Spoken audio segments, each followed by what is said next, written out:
Today I sat down with Vance Lee. Vance is a digital nomad, an e-commerce seller, and has been in the game for quite some time now, having started in 2015. He's just changed his focus while running multiple brands to now helping brands launch using Kickstarter. Kickstarter is an incredible platform, and if you are a brand owner looking to launch or relaunch or create real brand value and an audience, then this is absolutely the episode for you. We dive deep into how to approach it, some of the tactics and strategies, and honestly, if you're not thinking about this as a way in which you can build brand, then you are kidding yourself. So I hope you get a lot out of this one. Welcome to Successful Scales, the show where I talk to world-class professionals on what it takes to scale successful businesses. I dive deep asking questions to people who are running unicorn businesses, to raising funds, to buying businesses, mergers and acquisitions, IP and patent law, what is to manage performance management. I mean, the list goes on. The idea really is, how do I create knowledge and learning for you guys listening in, and of course myself, getting the floor with people who I, in many cases, would never dream to share a room with. Before we jump into the episode, I've got to give a special thank you to our sponsors. Firstly, over at Global Wide Advisors, a leading digital consumer products investment bank focused on optimizing the sales process. An incredible team, always happy to pick up the phone and educate you or anyone about the sales process and what you should really consider, and can obviously help take you to market or even acquire businesses. I ring them for just about everything these days. Us over at Multiply Me, we are the end-to-end executive search and HR function into the Philippines, helping find better talent and onboarding them effectively. And last but not least, Escala, our management consultancy focused on process improvement, where we help build better systems for your business. That's all the ads you're going to get from me, ladies and gentlemen. The rest is all about learning. I hope you really enjoy and get as much out of these sessions as I do, sitting face to face with some of the world-renowned leaders in their respective fields, asking them the tough questions that they're not often asked.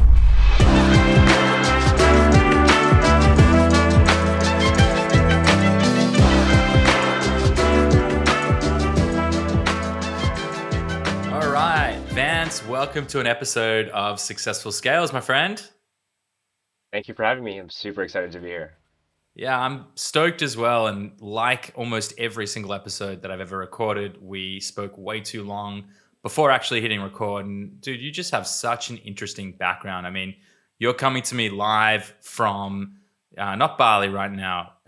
You are in Mexico. That's right. And you were telling me a little bit. Well, Bali was before that for a couple of years, but I'm not going to tell your story. I'm actually going to pass it over straight to you now. Let you tell the listeners a little bit about yourself, and then I'll get into asking the questions, because I'm raring to go, my friend. Alrighty, let's do it.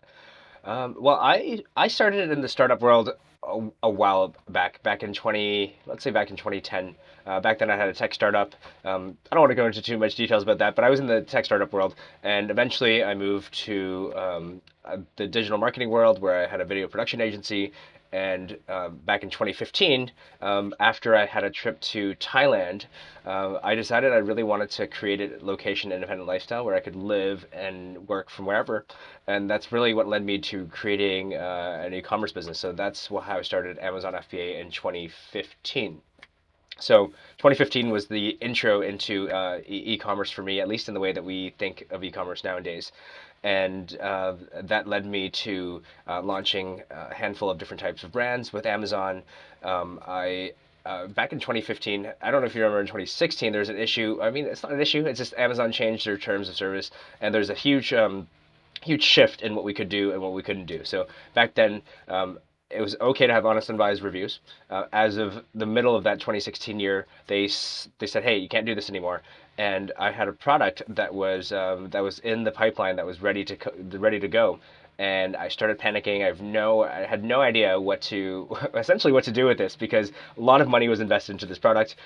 We wanted to launch it in the way, me and my business partner wanted to launch this in the way that we knew, and we couldn't launch it in that way anymore. So that led me to exploring different options of, hey, what about Shopify? And it led me to also, hey, what about this thing called Kickstarter? I've supported this different projects from Kickstarter at some point in my in my path of being curious about products, and why don't, is it possible to launch a product on Kickstarter? So that's what led me down the path of Kickstarter. My very first product launched on Kickstarter ended up doing about close to 950,000, so almost $1 million. So that was my first cold brew coffee maker on Kickstarter. And from there, I said, hey, there's something here. Maybe we can explore this option and see what we can do with this type of launch method. And that's kind of led me down the path of Kickstarter. Launched a few products on Kickstarter, had a lot of friends in the industry that said, hey, can you help me with this? Like, we wanted to explore this as well. And that's kind of what led us down to exploring Kickstarter as a way to help people launch their products and grow their brands that way. So we've raised since then about 7 million in launches. So these are e-commerce launches. They're not e-commerce results from after you've launched. Kickstarter is the common misconception is Kickstarter is a platform that replaces something like Amazon or Shopify. Really, that's not the case.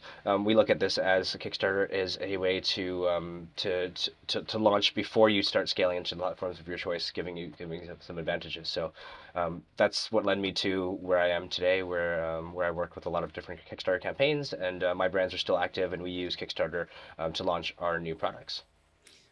Vance, really, really incredible story and just super interesting in the decisions you made. And I think, for every sense of the word, you are a true entrepreneur, continuing to pivot and make decisions based on, the outcomes that have either been dealt your way intentionally and unintentionally. Like when you were talking about, I don't know what the term, the TOS change was in 2015, 16 that actually happened, but I know for a fact so many sellers have been absolutely punished. Like we were launching a ton of our products using ManyChat workflows, and that was like even up until 2018. And then the rules changed, and Amazon caught wind of what people were doing, leveraging ManyChat, and all of a sudden, your great launch strategy is no longer available, and all of a sudden, you're sort of left to think, shit, what am I going to do? There's challenges that relate to Amazon and platform risk. And I can see you laughing there, mate, because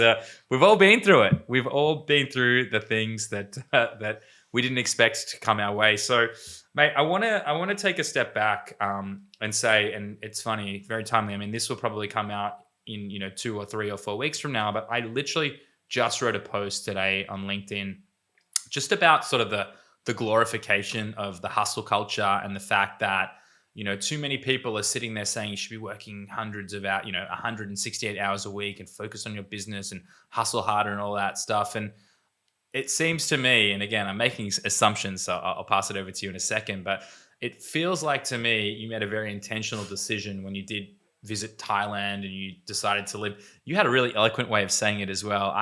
Digital nomad, but you said you had a different phrase, which you'll probably correct me with in a second, but you were very intentional about that. So before we jump into anything that relates to Kickstarter and the things that I know that the audience are going to get a tremendous bit of value around, what was that trigger, and what does your sort of life design look like right now? And does anything I just said resonate with you, or am I just an insane person preaching the wrong You nailed message? it. I think you nailed it. So the phrase that I use is location independent lifestyle, and it's just for me it was just like I really liked the idea of traveling, and that was my first travel experience where I got to see other people doing interesting things. Where the life that I imagined, where I was going to work a 9 to 5 and just build my my home in one city, just kind of it just blew my mind that this was a possibility. And I just said, hey, you know what, I want this. So what do I have to do to be able to do this? And at the time, um, just e-commerce seemed like a really good option to jump into, something that allowed me to run the business anywhere. And that's just really what led me to doing that. So it wasn't anything very specific. It was just like this feeling of I wanted to do something that's going to allow me to run this business from anywhere, or a business from anywhere. And that's what led to that's what led to e-commerce. So um, And tell me, we were talking a little bit about it before we hit record, but I'm someone I grew up in Australia. I lived in Los Angeles for about 3 years, and I've been in Israel for 5.5 now. you were saying you're not that kind of traveler anymore that will do 2 weeks here and 2 weeks there and a week here and all of that stuff. And, you know, 5, 6 months in Mexico, 2 years in Bali, and you're talking about potentially going to Spain right now. I mean, I think there's something really um, special is not the word. You don't get a real feel or a sense of the pulse of the environment and the culture at any real, more than superficial level until you sort of spend 2 and 3 and 4 and 5 months and definitely 2 years. Like, I think something magical happens after that sort of 12 to 18 month period where it's like, okay, I'm not living on adrenaline of the excitement of the city anymore. I'm living it and I've got my habits and routines. So yeah. Anyway, just really resonated with me that you take a very conscious and considered step into really living in the places and not just being, a tourist for lack of a better term. I think you just nailed it. Couldn't have said it better. So let's jump into it. So for those people that don't know about Kickstarter, can you just give a little bit of background? I agree with you wholeheartedly. It's not the platform to sell on. It's in the name. It's Kickstarter, right? So just for anyone who isn't aware, because I'm sure a lot of e-commerce or Amazon sellers in particular probably unaware that things like this are actually available to them. So let's walk through the Kickstarter ecosystem and what that is as a first step. Yeah, that's a great question. So Kickstarter, a lot of people have heard of it at some capacity. Maybe they even bought a product on Kickstarter, but they don't really understand how it works, how it could be used for as a way to really amplify their business. So Kickstarter is a launch platform for lack of a better word. So you go to Kickstarter with a product idea that you want to launch, and the idea here is you say, hey, I have this really cool coffee glass that I want to launch, and I would love for your support. If you want to support me in pledging for this product before it launches, then when we finally launch, you're going to essentially they're pre-ordering. So you're essentially pre-ordering the product. When we finally launch and we manufacture this product, you're going to be one of the first to get this product. So the way that to think about this is essentially people are pre-ordering your product in advance. You don't have to, like with the traditional e-commerce models, you don't have to order the inventory first. So with Kickstarter, you put out the campaign, and that's equivalent to your Amazon product listing page or your Shopify product page. All the stuff that you'd put out to launch your regular product, you would create that in the form of your Kickstarter campaign page. And once you put that out there, people can get an idea of what it is that you're launching, and they can decide if they want to support. And what happens is at the end of this campaign, so it's a limited time campaign up to 60 days. We usually recommend 30 to 45 days. So at the end of this period, Kickstarter gives you the money that you've collected from the customers that have decided to pre-order, and you get that within 50 days. So once you get the funding there, you can place your manufacturing order. So this is really interesting and very unique because you don't have to order the inventory first. You get the money first, then you order the inventory, and then you fulfill once you receive the inventory. So it's almost like flipping the e-commerce model upside down in a way that's it's very beneficial for a lot of reasons, which I'm sure we can dive into a little bit more.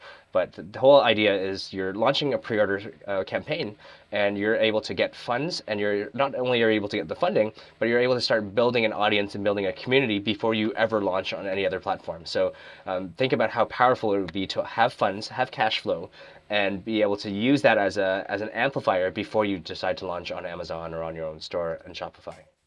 But Vance, that seems too good to be true. I'm actually while you were going, and thanks for helping educate people, and I want to dig in a few more questions there. I'm also acutely aware of the Kickstarter experience. I mean, we never even got to this in our pre-call, but this is a bag, the Vinter bag that I kickstarted years ago, and I've probably kickstarted. I would say probably 8 to 10 Kickstarter projects myself. I'm a huge believer in the creator environment, and if someone's going to go out on that limb and actually put in the work, then hey, I'll support it. And guys, you can put investor on your LinkedIn profile. I'm just kidding. But on your essentially, Instagram profile.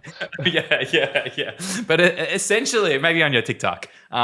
That's what you're doing, though, right? Is you as someone who is not the brand owner, just to use the e-commerce vernacular, you as someone who is an investor or kickstarting projects, you're literally trusting in someone's ability to, bring it to full term and actually see it out and have it shipped over to you. And I've had some I've had some not so great experiences. Actually, it's funny. I actually have still to this day for like the last 3 years. I don't know what happened, but they keep asking me to put my credit card details in to actually charge it. So maybe you have some answers as to what went on there and why I never got my it's like um these personalized little siphons that you could oxygen tanks. They were personalized oxygen tanks that give you like 15 minutes of air and you can fill them up. They have like the compressor. Anyway, I'm getting too derailed on my own thoughts here. So anyway, you had some really great insights around Kickstarter. And I think that for anyone who's out there, and we're in the age right now where it's about building real brands. It's not just about picking a product on AliExpress and Alibaba and wherever else you're going. You have to be really intentional about it. And by the way, I had a look at your new brand that you are kickstarting, I believe, currently, and that looks like a very, very sick thing. So we'll get into that in a second.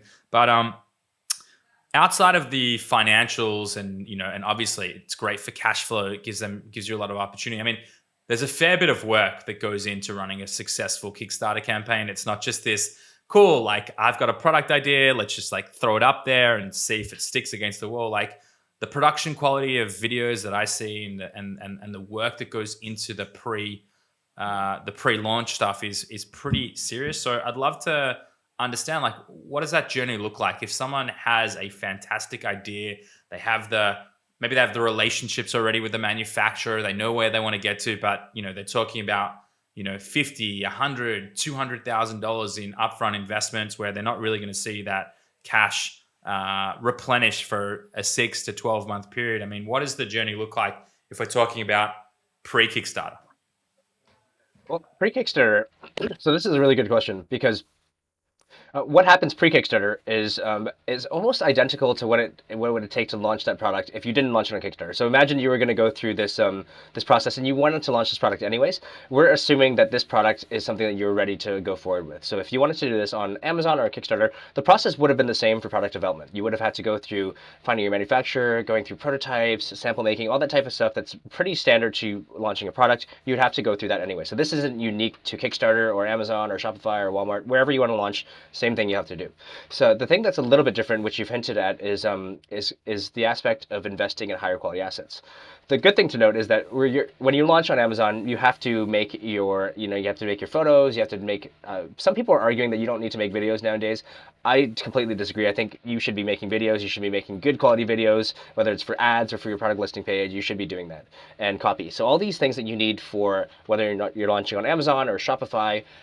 You're going to need this for Kickstarter, but the only difference with Kickstarter is that you're going to be investing, like you mentioned, with higher quality assets. And I think this is the move towards building better brand, building a better experience.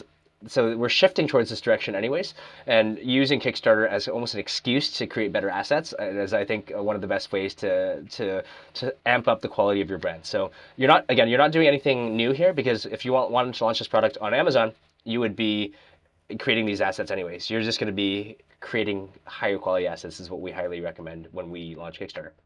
But the one thing that is different, and which you hinted at earlier, is that there's going to be a bit of work when it comes to creating an audience and creating a community, because at the end of the day, people are doing this with Amazon launches in some capacity in different ways. I mean, they're kind of like these weird roundabout ways, and they're not really communities, but it's using things like rebate key, and we're kind of like trying to stimulate community without actually building a real community of people that want to support you when you launch.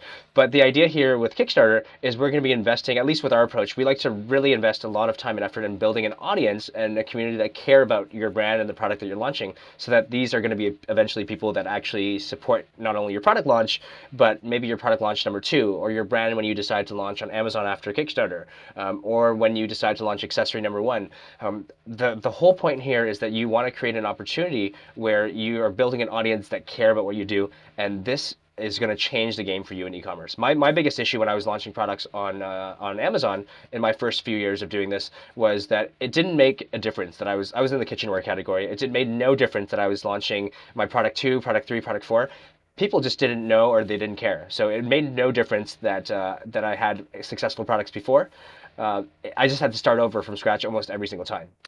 So Kickstarter is going to allow you to do this if you put in the work to build that audience and that community in advance. So that's one of the things that you'll be focusing on when you're launching a Kickstarter campaign is to build that audience, to build that community, which is going to give you long-term benefits as you go through and develop your brand and your product. So guys, if you're reading between the lines and you're a marketplace seller, I mean, what Vance is really talking about here is the fact that when you go through this journey and you give people exclusive access to a discounted rate as a first product and not like a rebate scheme, God rest their soul, they're no longer with us. But because people are, Amazon's wising up to what that means, and it's about just getting free product and not really delivering on the value around creating brand and community and everything that I really love that you're starting to speak about, because marketplace sellers in particular really need to be thinking like this moving forward. And like you were saying, very intelligently, it's about accessory 2 and 3 or products 4 and 5. And it's all about, when we talk about e-commerce and true e-commerce, it's what does that repeat customer order look like in years 2 and 3 and 4? And what's that percentage of reorder value? A good e-commerce business in years 3 and 4 and 5 are looking like 20 and 30 and 40%. And you're building that audience and you're building that niche. So in your experience, given that, and also want to highlight as well, I mean, $7 million, that's $7 million people that Vance has been able to help himself and his clients have people invest in before the product exists in market. So it's not like someone got their hands on a product, they touched it, they felt it, they understood it, they loved it, and they bought more. That's literally $7 million of commitment to something that technically doesn't exist in real life, which is a pretty incredible feat, mate. So well done, and congratulations, I guess, to anyone that's worked with you to get to that point. But can you just talk a little bit more about sort of what that process looks like? Let's say I'm trying to bring a product to market, right? I want to bring a new revolutionary iPhone case to market, whatever. And on the back of that, I have all these accessory ideas, or maybe I don't. What are the steps someone should take if they're going to launch on Kickstarter or working with you? Like you talked a little bit about higher value products because you're going to be able to invest more money because you're going to get that money up front. But what would be your advice in terms of the steps that people should be taking to get ready for a potential Kickstarter launch? Yeah, that's a great question. So I think the interesting thing is if you're already in e-commerce, you already have an idea of what this is going to look like. This is not a completely revolutionary process that you've never seen before. It's just in a different. We're thinking about this and launch in a different way that requires putting in a little bit of work in advance. So it's not anything that you would have never considered before. If you've considered improving a product, you already understand this kind of like at least the product development portion of it. The only portion that's going to be a little bit different is, like we mentioned earlier, the community development portion. So the first thing is if you're thinking about a product, we want to know what it is that you think is going to allow this product to stand out. Because with Kickstarter, there's going to be an element of how can we make this stand out, whether it's positioning, whether it's actually modifying the product a little bit. It's we want to understand how this product is going to stand out, and that's really usually one of the first steps that we go through. And a lot of the Amazon sellers know how to do this because they do a lot of product research, they do a lot of looking at reviews. They want to look at, hey, what can we do to improve this product and use this as a way to make this product stand out. So the process that you'd go through if you wanted to improve an existing private label product is going to be in a very similar way of thinking of how can we make this product better or how can we make this product stand out. So that's the first step. And when we progress through this, most of it is going to be very similar to a regular e-commerce launch when it comes to creating the assets, all the stuff that it takes to bring that product to the point where it's manufacturing ready. But like I mentioned earlier, and like we talked about a little bit already, the biggest thing that's going to be different in this process is we have to come up with a strategy on how we're going to start building this community and building this audience of people that really care about, dog products or coffee or running shoes or travel bags or whatever it might be. And once we start having an approach of how we can build this audience, this is exactly what we need to be able to start building that building that community of people that care about us when we move towards launching. Yeah, great information, great insight. So my next sort of line of questioning is, you have a bit of experience in this now. You'd be a subject matter expert. I'd find it hard to believe that people are spending a whole lot of time kickstarting projects like beyond their own. And I don't know I don't know if you would define yourself as an agency, but solutions that really help people understand how to approach it. Are there particular products or categories or things in your experience that work better on from a launch perspective? And then on the other hand, are there specific brands that should be considering or types of products that should be considering this as the right way to launch? Or is this something where like anyone can do it? Doesn't matter what I'm selling, doesn't matter what the direction is, anyone can do this. I think, well, first of all, this is very helpful for new brands. We talked about this before we started recording. New brands are going to find this really valuable because it minimizes risk, so you don't have to order the inventory first. And if you don't have a lot of cash, this is going to allow you to get some cash. But we're finding actually that a lot of existing brands that are established are doing this also because, as you know, the e-commerce game is very, very, if you're not a big seller yet, you might think that once you get more successful, then cash flow is not an issue. You're not even thinking of cash flow. That was my mistake in my first 2 years of business. What happens with these bigger brands is that cash flow becomes more of an issue. And the more that you scale, the more inventory costs, the more risky everything becomes.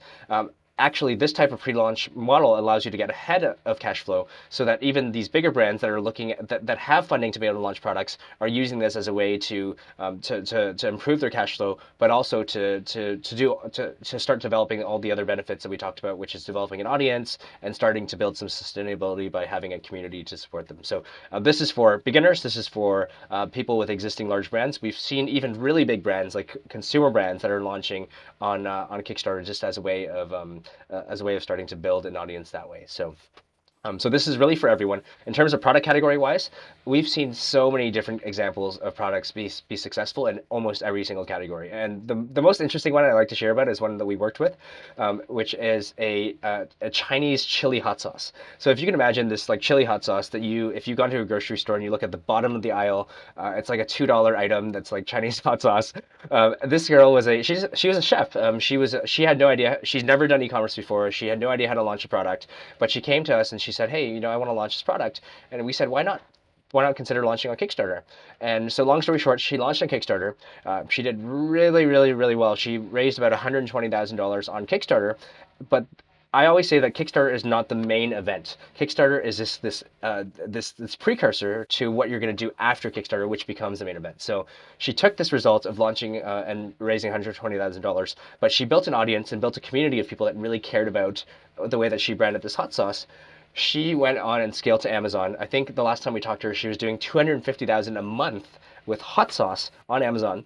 Her own website has at this point about 120,000 visitors a month. So this is literally hot sauce. This is not like an engaging blog or a website. It's just people just love this brand and what she's been able to build. And she also took this. She was able to take the results from that campaign and said, hey, I'm looking for some investment. And she got some strategic investors and said, hey, I was able to raise $120,000 for this product before it existed. So people like this. What are you interested, or are you interested in offering something like if you were to invest in this project? And she had strategic investors that was able to give her more funding. And then she scaled this also to Costco, Walmart, and one of the most difficult ones was Whole Foods. So she got her product into Whole Foods. And so Wow.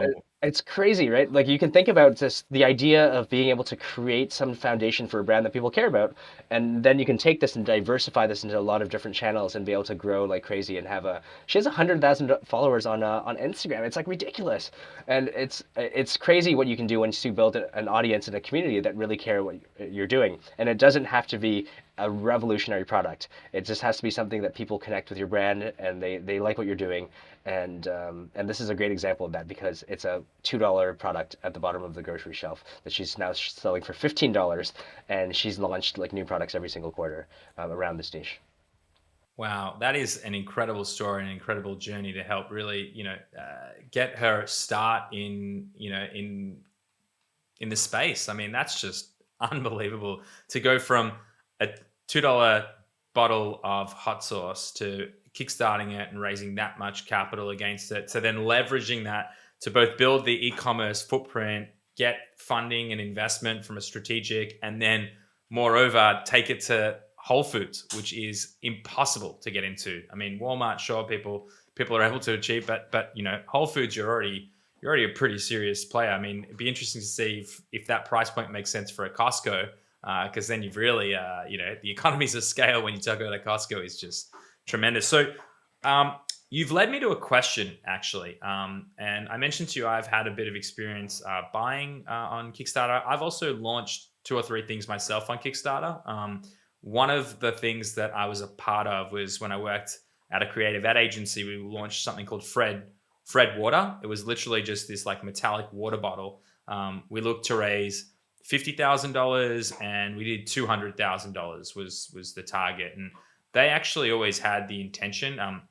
Tony Hawk was on the launch video, and I don't know if you've seen Flight of the Conchords, but we had one of the dudes from Flight of the Conchords as like the main actor in this 2-minute video. It was amazing. Helps if you're a creative ad agency in LA, right?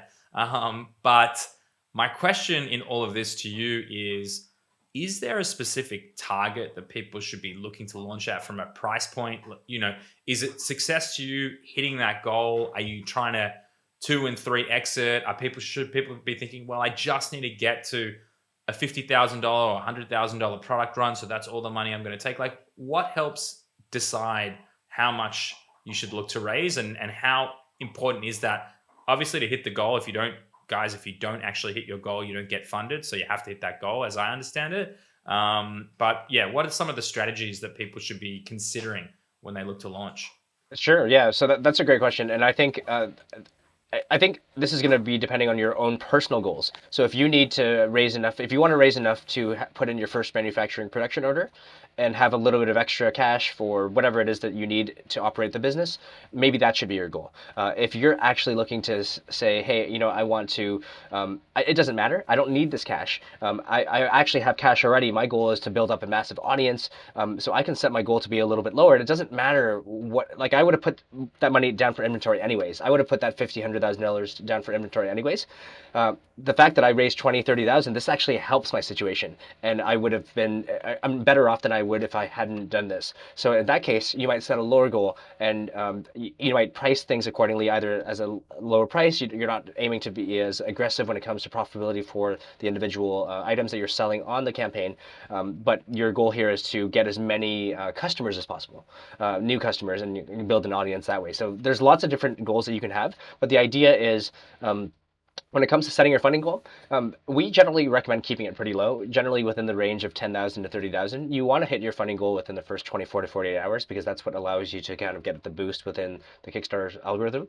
So really, you want to hit your goal pretty quickly, but you want to consider what it is that you need to accomplish with that money. And if money is not an issue for you, and you're really just there to build that audience, then you can consider optimizing your strategy to make it more appealing for people to purchase, and allowing yourself to be able to build that audience that way.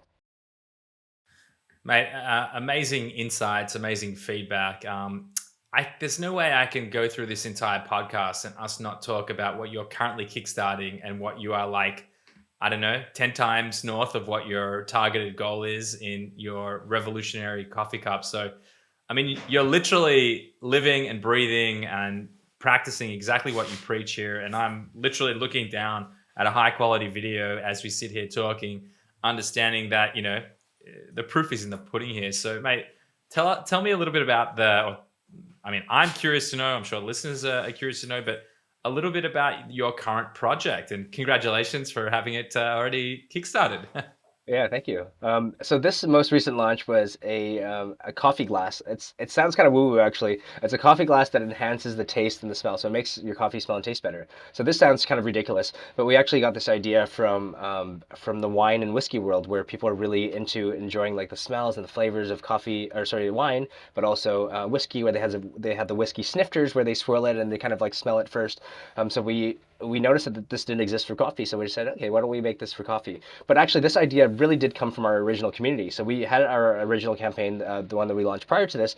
We asked people what would they look for in a product. So they're actually pushing us, hey, we want coffee glasses, we want something really interesting and like coffee cups.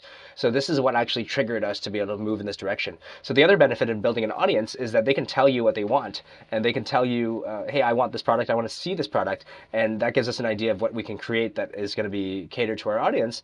And we know it's going to be successful because people are asking for it, and we actually involve them in the process of, hey, giving us feedback and which designs do you like, and which which sizing makes the most sense and things like that. And that allowed us to actually make sure that when we were launching the product, that it's going to be something that's effective. So that product, we end up raising 220 on Kickstarter, another 90,000 on Indiegogo. So it ended up around 310 or 315 raised, and that was all pre-orders before we actually received the product to be able to fulfill. And now this is doing really well because we actually found that this is something I never wanted to get into initially, because a lot of us get into e-commerce because we want to deal with less people and we want to just like have our business online and that's it. But we ended up actually having a lot of people contact us from like wholesale companies and distribution companies. So now people found our Kickstarter campaign. They say, hey, I like this. I'm a coffee distributor in Dubai or in Japan, and I want to distribute this to different different stores here. So we have about 17 countries where we have distributors in that are buying our product wholesale, and they sell it to coffee shops or giftware stores and things like that in those countries. So I never wanted to really get into this category because it involves dealing with more people, but it's now another revenue stream that we never really thought about when we were kind of getting into this. So that's another example of opportunities to diversify if you're able to kind of launch a product that does well. So many nuggets of wisdom in everything you just shared, Vance. I mean, you've literally, again, if you're not picking up what Vance is putting down, let me just very clearly restate it. He's built an audience on the back of the first Kickstarter for a product line or a brand, essentially, that is in line with what he's coming out. He's come to that audience, he's asked them the questions and giving their feedback. So he's building a deeper level of commitment or community, a more close-knit community, saying, we will listen to you. We will actually hear you out, and we will make the product based on your interests. What size do you like? What shape? What color? Texture? Whatever the questions are that you're asking. And so, in what insane reality would someone in that audience who said, I want this size, I want this shape, I want this color, I want this experience, it's been created for me, you're going to not only purchase that product, you're going to tell all of your friends about it, and you're going to look to see it really grow. So, I mean, again, just a wealth of wisdom in the experience. And, I feel so sorry for you that you now have to deal with people and have a much more beautiful, yes, more people to deal with, but ultimately less people, more products being purchased and distributed to a single person. So not the end of the world, mate. I think you'll be, I think you'll be all right with I it. think But I mate, manage, right? Yeah.